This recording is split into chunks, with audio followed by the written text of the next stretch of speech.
Hey everyone, this is Adam Elenbaas from Nightlight Astrology, and today is Bhakti Wednesday. And so we are going to spend time with a question that one of you sent in. I have a queue of questions that you guys have sent in. This is a really good one about the nature of fear and desire, anxiety. So we're going to take a look at that today. Before we do, a few things. Please, first, don't forget to like and subscribe, share a comment in the comments section. I love hearing your reflections, especially on these Bhakti Wednesday episodes where we're really sort of going more deeply into some of the topics or issues and challenges that we face in everyday spiritual life. So be sure to do that. You can find a transcript of any of my daily talks on the website afterward if you want to reread something rather than take it in the audio form. That's nightlightastrology.com. Well, a few announcements, or one last announcement, I should say, before I get into it today, and that is that although I formally departed from the Hare Krishna tradition, you might be saying, a lot of people asked if I would still do Bhakti Wednesday. You might be saying like, well, why are you still doing a Bhakti Wednesday talk if you're not, if you're no longer identified as a devotee, or you're no longer, a part of the Guru Parampara or what have you. So the answer to that is simple, and that is that I like the name Bhakti Wednesday. And Bhakti just means attachment, as in loving, devoted attachment.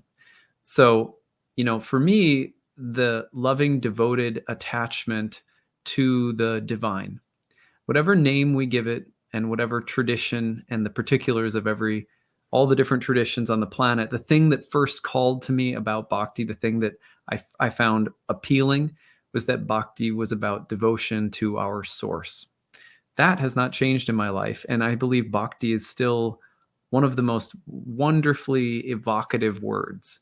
I spent a good amount of my life now in the Bhakti faith tradition, and so we'll keep going with Bhakti, but we'll broaden it so that we won't be just looking at things strictly from the standpoint of, say, the Bhagavad Gita, or strictly from within the yoga philosophy tradition. We'll sort of broaden it out a little bit and talk about the way that different people of different faith paths have addressed the different kinds of questions and issues of everyday life.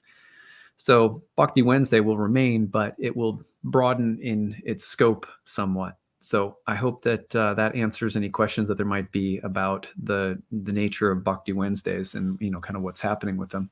All right, well, here's today's question.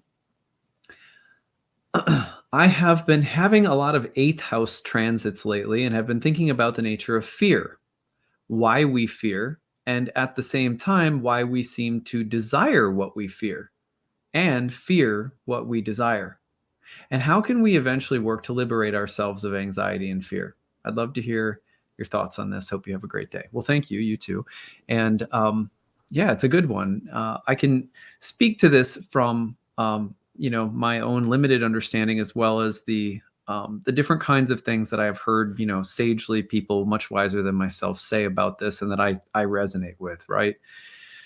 So I will never forget when I was in the Amazon drinking ayahuasca, and something that the shamanic lineage that I was working with and the teachers of that lineage had to say about fear. Because fear is a very common thing that you deal with in these ceremonies, in these ritualistic ceremonial settings.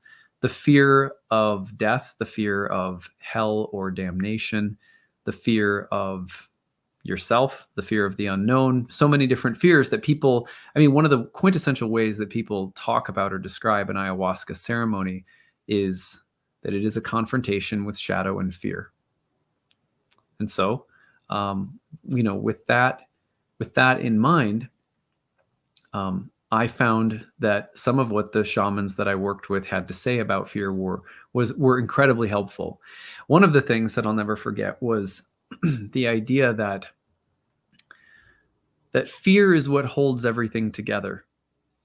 That sounds kind of strange, because when you think about fear, you generally think about something that you don't want to have, like it's the opposite of peace.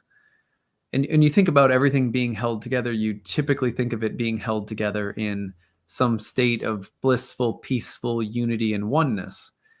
And it's not that this statement about fear contradicts that or cancels it out. There can be more than one truth about reality. And that's what's so profound about reality, is that reality is very paradoxical in the way that it holds multiple different truths simultaneously, so that there is a sense in which, properly understood, the universe is held together by peace, but also by fear. And this is something that Buddhists have said as well. So by that, what do we mean? Well, as I understood it, it means that there is at least in this material universe, who knows about the realms beyond, but in this material universe, which is divine and good, that everything is being held together by a kind of sacred tension. And that tension is inherent in all things. It's the vulnerability of death that is inherent somehow in life. And that when we get in touch with this and we become aware of it and we learn how to carry it, that is kind of the definition of initiation. Women, for example, many women, I think, have written this and said this, so I'm not saying anything new, but I don't want to mansplain something that like it's really a woman's wisdom. But I witnessed this in my wife, that giving birth, because giving birth is so close to a death experience physically for many women. Some women have much easier, more graceful, beautiful, and uplifting, labors than others. So I don't mean to suggest that there's only one way of giving birth. But many women experience birth as a kind of death. In fact, that for many women becomes a rite of passage, because not only in giving birth is your physical form, feeling at times like, am I going to die here? But also because once a child is born, as it's been said, and I can relate to this even as a dad, it feels like your own heart is outside of your chest walking around. So there's something just very natural about fear. Fear is why we love things, because there's always that built-in tension and anxiety existentially that life is fragile, that the farther away from that truth of how fragile and vulnerable we all are that we get, in some ways, the more ignorant and closed down, the more our consciousness is darkened. And so it's something that the shamans were explaining in these ayahuasca ceremonies as a way of saying, what most of you are getting in touch with right now is the fear that we are in this modern world accustomed to being protected from, where we push it. We have so many comforts and conveniences, which are blessings, but also they can keep us from this inherent fragility that life is. There's a lot of death around us. If you go walking in the woods for very long, you're going to see or experience or sense death, animal to animal, trees, plants, manure, smells. You just sense that it's there. You can imagine living in a time where that would have been more prevalent in our mind and our imagination, religiously and spiritually. There's always the subtle vibration of death and of ending. And it's so closely related to life that you can't separate them. So life is this beautiful, life is held together in this beautiful way by both the presence of kind of like that peace and beauty and sense of divine unity and harmony, but present within it, like one of the notes carrying through, like in a perfume or a wine or something like that. One of the notes that's there is death. And so that there's that tension. The muscles can get tense at any moment, right? Like that. So to understand that fear is a part of life, first and foremost, as a basic part of what makes life sacred. It's really important to have that kind of relationship with fear. Initiations for men in many parts of the world traditionally would involve exposure to death or the elements, or rituals that were meant to bring someone close to death. They would even, in some cultures, cut a womb open on a man's leg, inner thigh, as a way of replicating the womb and as a way of trying to artificially bring a man close to the experience that a woman might have during labor.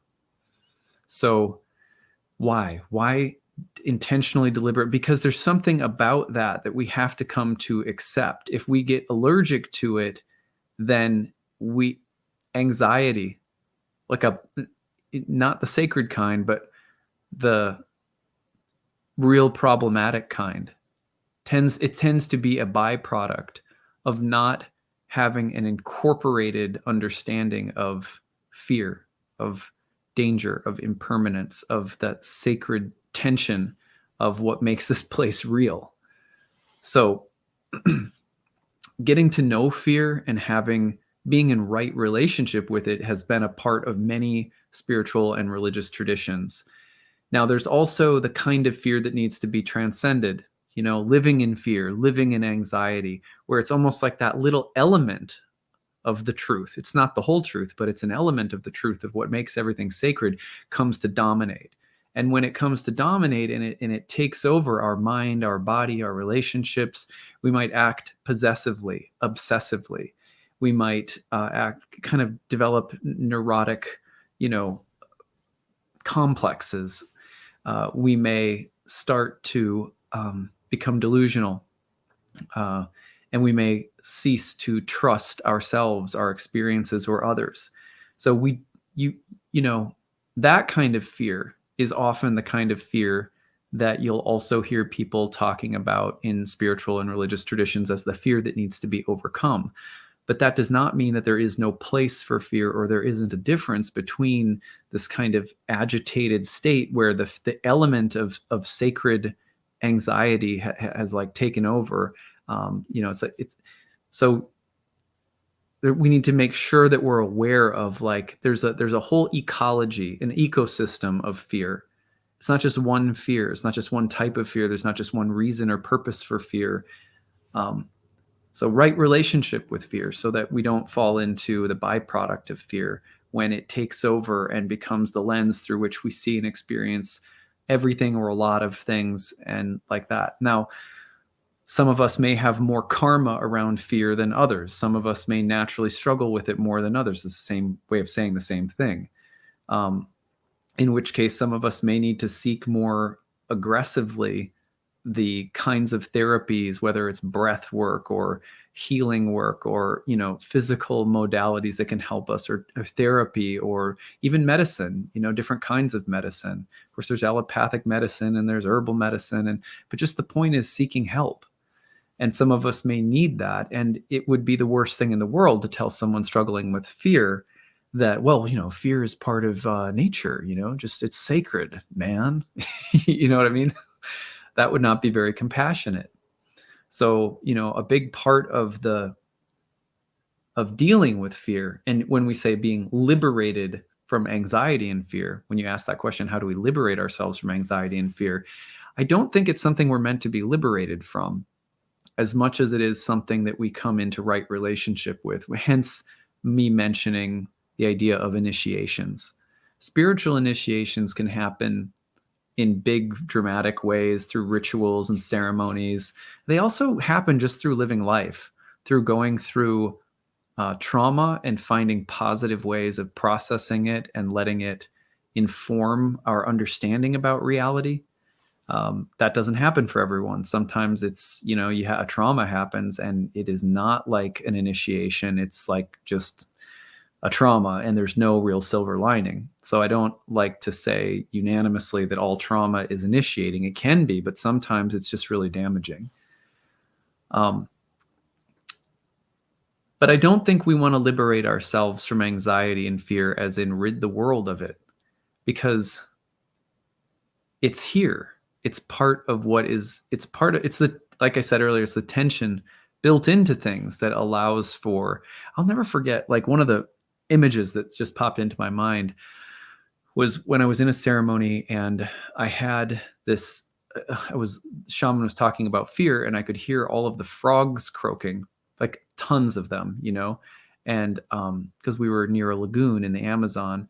And I remember hearing the frogs croaking, and this just sort of like, it was just sort of like they felt like very intense sentinels, like just croaking at attention.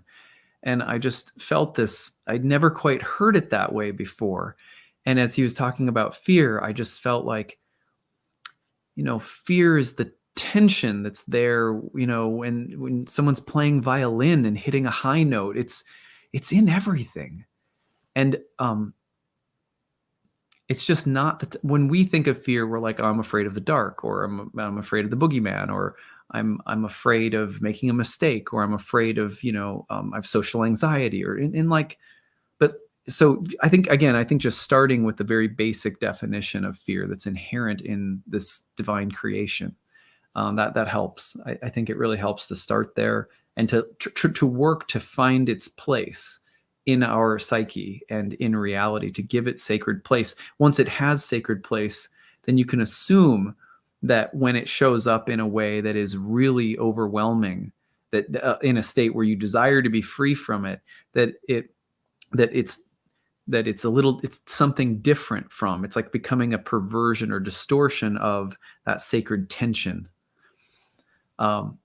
And then I think, it's all about strategies, whether it's meditation or prayer or medicine, or, and it's like everyone needs something a little different to help overcome anxiety or fear, the destructive kind, the kind that, let's face it, fear in creation it has a destructive role to play, but creation entails destruction. They're part of each other.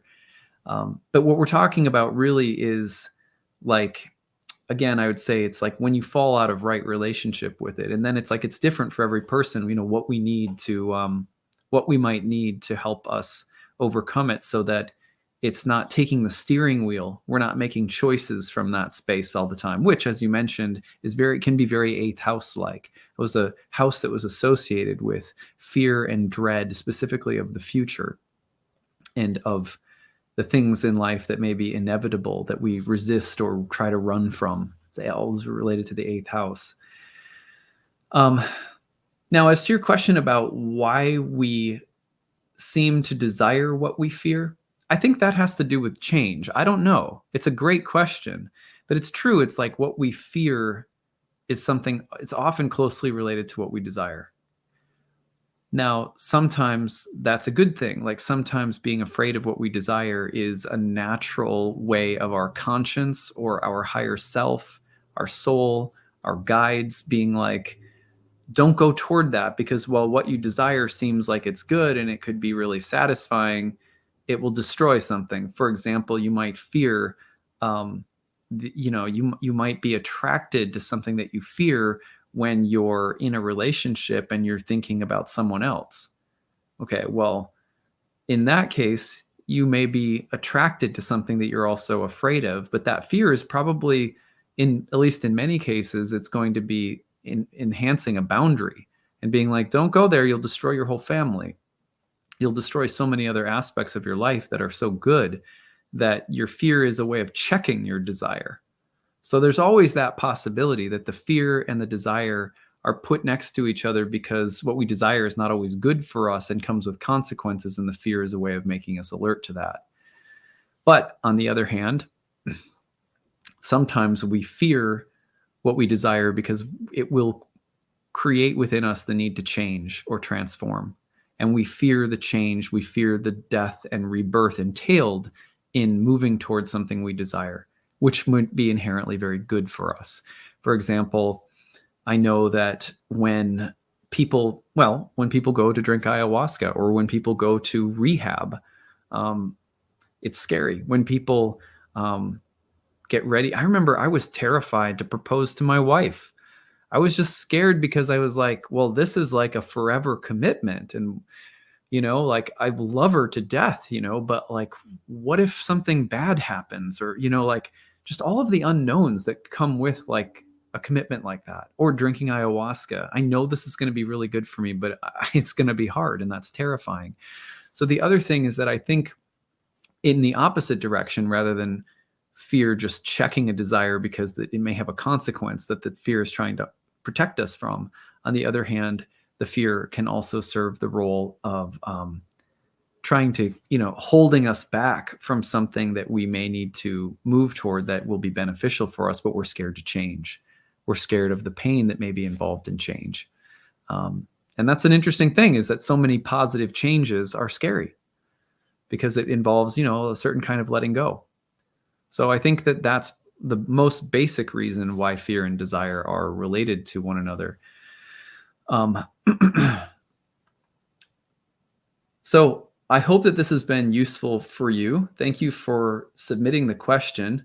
And I would just close by saying that if one of the roles that our spiritual activities should be playing in our lives, whether you go for a walk every day or whatever your rituals are that you include in your week or your month, things that you do in order to check in or take care of yourself, that one of the things that our spiritual practices should be doing for us is making us more aware and more comfortable of the tentative nature of our condition. Because the more that we're aware of that and okay with it, the more that fear and beauty, fear and sacredness, pain and beauty, they're not in totally different, like hemispheres or stratospheres or something. We see and understand that they live closely with one another. And the more that we understand that in our consciousness, the easier it is for us to embrace moments of anxiety, because we understand they're beautiful and sacred, even if they're still anxious. It doesn't change the anxiety. We can also appreciate that, the quivering of the heart, the racing of the mind is, the same thing happens when you're falling in love with someone. Why couldn't that be evidence when we experience it that reality is worth falling in love with, that we're falling in love with it right now? So, but my point is, how can you really even get to that space if you haven't been through your daily practices, your rituals that you include in your life, if you're not moving somewhat closer to a space where you can say, like, fear is a part of it, fear is a part of this world in a way that's good. So anyway, that's what I've got for today. I hope that this was useful. Much love and prayers and blessings to all of you guys. Hope you guys are having a great week, and we'll talk to you again soon. Bye.